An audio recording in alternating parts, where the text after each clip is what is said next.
Hello साथियों, एक और नए वीडियो में आप सभी का स्वागत है। अपन बात कर रहे थे पटवार 2025 के बारे में, जिसमें से राजस्थान की हिस्ट्री देख रहे थे। राजस्थान की हिस्ट्री के अंदर से अपन अजमेर के जो चौहान हैं उनके बारे में स्टार्ट कर रखा था। ठीक है। और यहाँ पर देख रहे थे अपन पृथ्वीराज चौहान के बारे में चर्चा कर रहे थे।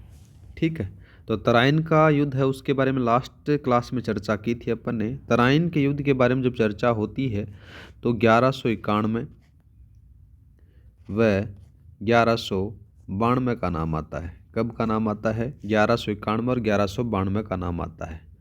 पृथ्वीराज के समय भारत के उत्तर पश्चिम भाग में गौर वंश का शासन हुआ करता था, जिसका नेता था या फिर बोल सकते हो जिसका शासक था शहाबुद्दीन मोहम्मद गौरी। अब बात की जाए तो मोहम्मद गौरी ने, है ना, 1186 से स्टार्ट होता है ये बंदा 1191 तक। ठीक है, 1191 तक यहाँ पर आक्रमण करता है। ठीक है। यहाँ पर आक्रमण के बारे में बात करें तो मोहम्मद गौरी और पृथ्वीराज के मध्य बहुत बार युद्ध होता है, बहुत बार पराजित किया गया था। अगर बात की जाए हमीर महाकाव्य, नाम आता है हमीर महाकाव्य। हमीर महाकाव्य में बताया गया कि 7 बार पृथ्वीराज चौहान के द्वारा हराया जाता है। ये बताता है। दूसरा बात करें अपन तो एक और लिखो आप यहाँ पर, हमीर महाकाव्य के बारे में आपने चर्चा कर ली। अब आता है दूसरा, पृथ्वीराज प्रबंध। नेक्स्ट लिखो पृथ्वीराज प्रबंध। पृथ्वीराज प्रबंध के अनुसार 8 बार हराया जाता है। ठीक है। एक और लिखो फिर, पृथ्वीराज रासो। इस पृथ्वीराज रासो के अनुसार 21 बार हराया था पृथ्वीराज चौहान ने गौरी को। एक और बात करते हैं, एक और लिख सकते हो, प्रबंध चिंतामणि नाम आता है। प्रबंध चिंतामणि के अनुसार 23 बार बताया गया। इतना थोड़ा बहुत याद रखना। ठीक है, ये बताते हैं इनके बारे में। अब बात करें तो 1191 का समय आता है। 1191 के अंदर से क्या होता है कि मोहम्मद गौरी एक बड़ी सेना के साथ में पृथ्वीराज के ऊपर आक्रमण कर देता है। वर्तमान में करनाल हरियाणा के पास में तराइन का मैदान पड़ता है। ठीक है, 1191 की बात हो रही है अपनी। 1191 के अंदर से क्या होता है कि एक तरफ से तो रहता है पृथ्वीराज और दूसरी तरफ रहता है गौरी। इन दोनों के मध्य आक्रमण होता है यहाँ पर। और कहाँ पर होता है? तराइन में होता है। और ये तराइन जगह कहाँ पर है? वर्तमान में हरियाणा में पड़ती है। ठीक है, हरियाणा करनाल के अंदर से यहाँ पर इन दोनों के मध्य युद्ध होता है और यहाँ पर इसकी जीत हो जाती है। किसकी जीत होती है? पृथ्वीराज चौहान की। इस युद्ध के बारे में अगर डिस्कस किया जाए तो जैसे पृथ्वीराज चौहान है, इसका एक सामंत था, नाम था उसका गोविंदराज। गोविंदराज क्या कर देता है? मोहम्मद गौरी के ऊपर आक्रमण करता है। आक्रमण होने के कारण मोहम्मद गौरी घायल हो जाता है। घायल मोहम्मद गौरी होता है, वो सेना सहित वापस गजनी भाग जाता है। ठीक है। और बाद में क्या होता है? पृथ्वीराज चौहान है ना, वो किस पर अधिकार कर लेता है? यहाँ पर लिखो, तबर हिंद के ऊपर अधिकार कर लेता है। पर अधिकार किसका होता है? पृथ्वीराज का होता है। पृथ्वीराज का अधिकार इसके ऊपर हो जाता है। और इस अधिकार के साथ ही पृथ्वीराज है ना, एक काजी जियाउद्दीन को बंदी बना लेता है। याद रखना यहाँ पर, काजी जियाउद्दीन। काजी जियाउद्दीन को बंदी बना लिया। ठीक है। इस काजी जियाउद्दीन को, है ना, ये क्या करता है? पृथ्वीराज चौहान रिहा तो कर देता है, लेकिन उसके बदले एक बड़ी धनराशि लेता है और बाद में उसको रिहा करता है। ठीक है। बाद में समय आता है 1192 का। 1192 के अंदर से क्या होता है कि वापस जो मोहम्मद गौरी है वो आ जाता है। ठीक है। बाद में क्या होता है? 1192 के समय जो मोहम्मद गौरी है वो अपने साथ लगभग 1,20,000 जो कुशल घुड़सवार थे उनको लेकर लाहौर पहुंचता है। ये बंदा लाहौर आता है।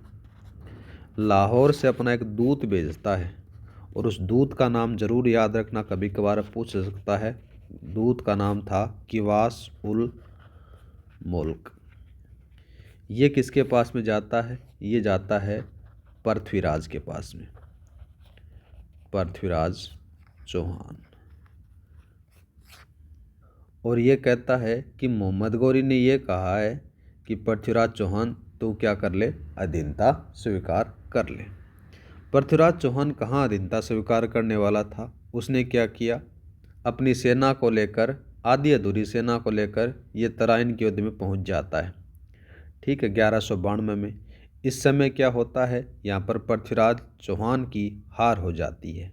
ठीक है, और हार के साथ में ही भारत के अंदर से मुस्लिम शासक की स्थापना हो जाती है। तो यहाँ पर लिख सकते हो 1192। 1192 में तराइन का दूसरा युद्ध, तराइन का दूसरा युद्ध। इस युद्ध के अंदर से किस किस के मध्य, पृथ्वीराज चौहान और विपक्ष रहता है गौरी। इसमें गौरी की जीत हो जाती है, ये जीत जाता है, और इसमें इनकी हार होती है। पृथ्वीराज चौहान को बंदी बना लिया जाता है। कहाँ पर बंदी बनाया जाता है? तो सिरसा के निकट, सिरसा के समीप नदी बहती है, नाम आता है सरस्वती नामक स्थान पर। ज़्यादा लिखना चाहो तो यहाँ पर लिख सकते हो सिरसा के समीप सरस्वती,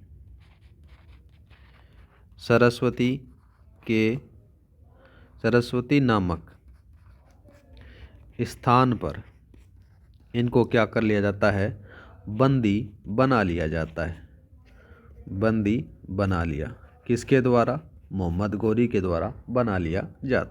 तो ये चीज़ और लिख सकते हो, क्या लिखोगे यहाँ पर कि 1192 के समय है ना, 1192 में भारत में मुस्लिम शासक की स्थापना होती है। कभी कभार पूछ लेता है, 1192 में भारत में मुस्लिम शासक या फिर मुस्लिम शासन की स्थापना होती है। ठीक है, ये थोड़ा थोड़ा कभी कभार पूछ लेता है। पृथ्वीराज के बारे में बात की जाए तो पृथ्वीराज केवल वीर, साहसी और सैनिक प्रतिभाओं से युक्त नहीं थे, बहुत उनके अंदर से बहुत सारे कलाकारों को आश्रयदाता भी दिया जाता, बताया जाता है। कुछ ग्रंथ हैं उनके बारे में अपन चर्चा करते हैं गाइस। सबसे पहला नंबर पर आ जाता है, कौन सा लिखोगे? पृथ्वीराज रासो लिखो, पृथ्वीराज रासो। ठीक है, पृथ्वीराज रासो का जो लेखक है, उनका लेखक का नाम जरूर याद रखना, नाम आता है चंदर बरदाई। ठीक है, दूसरा बात करते हैं, दूसरे का नाम लिखो आप यहाँ पर, पृथ्वीराज विजय, पृथ्वीराज विजय। इस पृथ्वीराज विजय के जो लेखक हैं उनका नाम जरूर याद रखना, नाम आता है जयानक, बहुत बार पूछा गया है। तीसरा बात करते हैं, इनके जो पृथ्वीराज चौहान के दरबार में जो विद्वान थे, उन विद्वानों के बारे में जैसे वागीश्वर हो गया। ठीक है, वागीश्वर के बाद में एक और लिख सकते हो जनार्दन हो गया। जनार्दन के बाद में लिख सकते हो आशाधर हो गया। आशाधर के बाद में लिख सकते हो पृथ्वी भट्ट लिख सकते हो। पृथ्वी भट्ट के बाद में विश्वरूप लिख सकते हो। विश्वरूप के बाद में विद्यापति गौड़ हैं, वो भी लिख सकते हो। ये सारे के सारे क्या थे? पृथ्वीराज चौहान के दरबारी विद्वान या फिर कवि मान सकते हो, जो उनकी दरबार की शोभा बढ़ाते थे, उनकी दरबार के अंदर से चार चांद लगाया करते थे। तो ये आप याद रख लेना, इनसे सवाल 100% बनता है। आगे बात करते हैं, तो पृथ्वीराज के शासनकाल के अंदर से अजमेर के अंदर से संस्कृत पाठशाला का निर्माण किया जाता है। यहाँ पर उसका नाम रहता है सरस्वती कंठाभरण। ठीक है, कंठाभरण। ये थी पाठशाला, ठीक है। और ये संस्कृत पाठशाला थी, ये भी याद रखना। इसके अंदर से क्या होता था कि 85 विषयों 85 विषयों का अध्ययन और अध्यापन होता था, ठीक है, अध्यापन होता था। और बात की जाए तो पृथ्वीराज ने दिल्ली में एक पिथौरागढ़ किले का निर्माण करवाया, वो भी याद रखना, पिथौरागढ़ किले का निर्माण करवाया, ठीक है। ये थोड़ा बहुत आप याद रख सकते हो। और बात की जाए तो उन्होंने अजमेर का जो परिवर्धन कर उनके अंदर से अनेक मंदिर और महलों का भी निर्माण करवाया। राजस्थान के इतिहासकार डॉक्टर दशरथ शर्मा उनके गुणों के आधार पर उनको योग्य और रहस्यमय शासक के बारे में बताते हैं, ठीक है। बात करते हैं इनकी उपाधियाँ, ठीक है। यहाँ पर लिखो उपाधियाँ। इनसे सवाल बहुत बार पूछा जाता है, तो अपन ऐसा नहीं है कि कोई टॉपिक छोड़ दें, जो जिस चीज़ के अपन लग गए तो उनको कंप्लीट रूप से चर्चा करते हैं।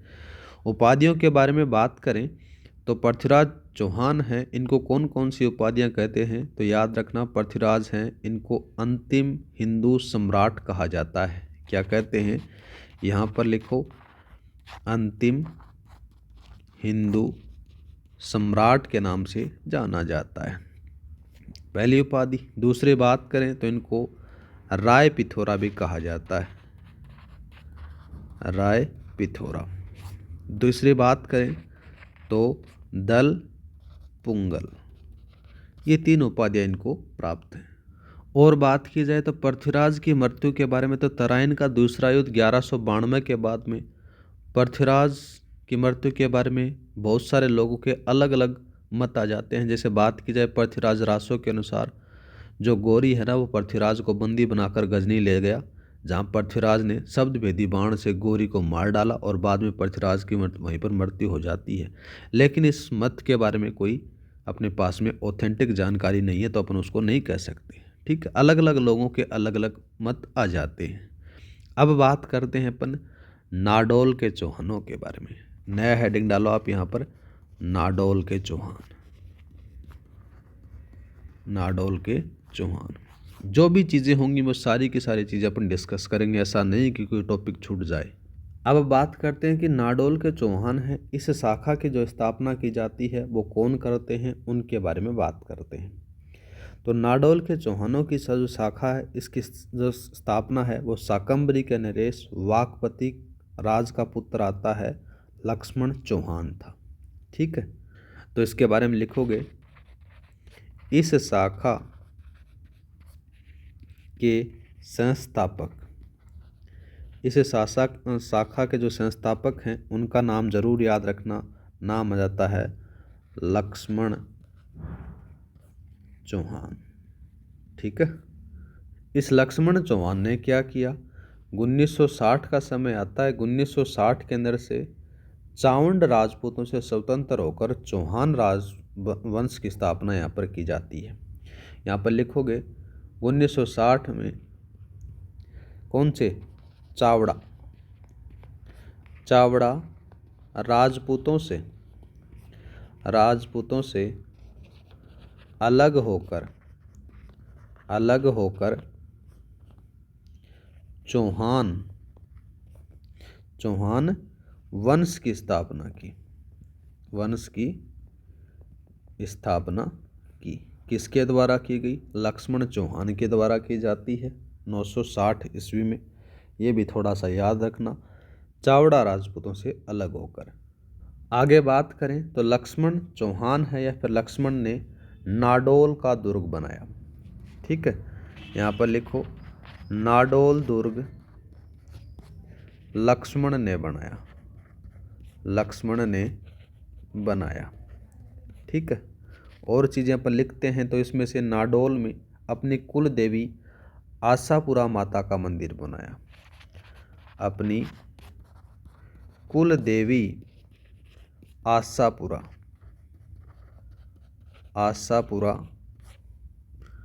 माता का मंदिर बनाया। ठीक है साथियों, किनके द्वारा बनाया जाता है? ये भी लक्ष्मण के द्वारा बनाया जाता है। ठीक है। और बात की जाए तो लक्ष्मण ने क्या किया, इनका एक बड़ा पुत्र था। ठीक है, बड़े पुत्र का नाम था आसाराव, और आसाराव की स्मृति में नाडोल के अंदर से आयडा नामक तालाब बनाया। ठीक है, ये तालाब है, इस तालाब का नाम जरूर याद रखना। नाम आ जाता है उसका आयडा तालाब। और ये किस पर बना? लक्ष्मण के बड़े बेटे की याद में बनाया। ठीक है, और बड़े बेटे का नाम भी अगर आपसे पूछ लिए तो याद रखना, नाम आ जाता है उनका आशा राव। ठीक है, सारी चीज़ें अपन डिस्कस कर रहे हैं, ऐसा नहीं है कि कुछ चीज़ अपनी रह जाएं। बाद में 983 का समय आता है। 983 में ईस्वी में लक्ष्मण की क्या हो जाती है? मृत्यु हो जाती है, मृत्यु हो गई। आगे बात की जाए तो उनके उत्तराधिकारियों के बारे में, तो शोभित आ गया, बलराज आ गया, महेंद्र आ गया, अहिल आ गया, बाला प्रसाद आ गया, पृथ्वी प्रसाद आ गया, पृथ्वीपाल आ गया। ये इनके उत्तराधिकारी होते हैं क्रम वाइज। मैंने रूप से बात करें तो अहिल का जो नाम है वो इनमें सबसे ज़्यादा देखने को मिल जाता है। बात की जाए तो शोभित था ना, ये शोभित कौन था? ये लक्ष्मण का उत्तराधिकारी था। इसने क्या किया? 983 से लेकर 1024 तक शासन करता है। बाद में क्या होता है? ये बीनमाल है ना, बीनमाल एक शासक होता है। बीनमाल के शासक मान परमार, नाम याद रखना, मान परमार को क्या कर देता है? ये हरा देता है और बीनमाल पर अधिकार कर लिया जाता है, अधिकार कर लेता है। कौन कर लेता है? ये शोभित करता है, ये भी याद रखना। ठीक है। और बात की जाए तो जो शोभित का उत्तराधिकारी होता है, फिर शोभित का जो पुत्र होता है, नाम होता है उसका बलराज। बलराज ने क्या किया कि मालवा के परमार शासक मुंज को क्या कर दिया जाता है? हरा दिया जाता है, जिसकी जानकारी अपने को कहाँ पर मिलती है? जालौर के अंदर से सुंदा माता शिलालेख है ना, उससे प्राप्त होती है। ठीक है।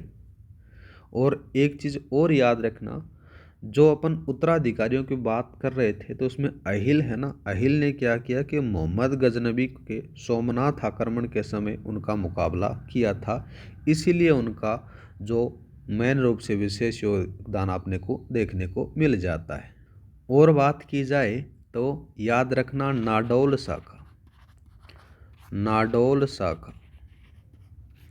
नाडोल शाखा के बारे में बात करें तो नाडोल शाखा के कीर्तिपाल नाम आता है, कीर्तिपाल चौहान ने क्या किया? 1177 का समय आता है। 1177 ईस्वी में लगभग मेवाड़ का एक शासक रहता है, नाम रहता है उसका सामंत सिंह। क्या रहता है? सामंत सिंह रहता है। सामंत सिंह को हराकर मेवाड़ अपने अधीन कर लेता है, मेवाड़ पर अधिकार कर लेता है। कौन कर लेता है? कीर्तिपाल चौहान है, वो अधिकार कर लेता है। ठीक है। बाद में क्या होता है? जो कीर्तिपाल चौहान का जो अधिकार है वो मेवाड़ पर ज़्यादा समय तक टिक नहीं पाता है। बाद में क्या होता है कि 1205 का समय आता है। 1205 के अंदर से क्या होता है कि नाडोल शाखा के चौहानों पर जालौर के चौहानों का अधिकार हो जाता है। ठीक है। आगे बात करेंगे अपन नेक्स्ट क्लास में, जिसमें से अपन देखेंगे रणथंभौर के चौहानों के बारे में, जिससे सवाल बहुत बार पूछा जाता है। आज के लिए इतना ही, मिलते हैं नेक्स्ट क्लास में। जय हिंद, जय भारत।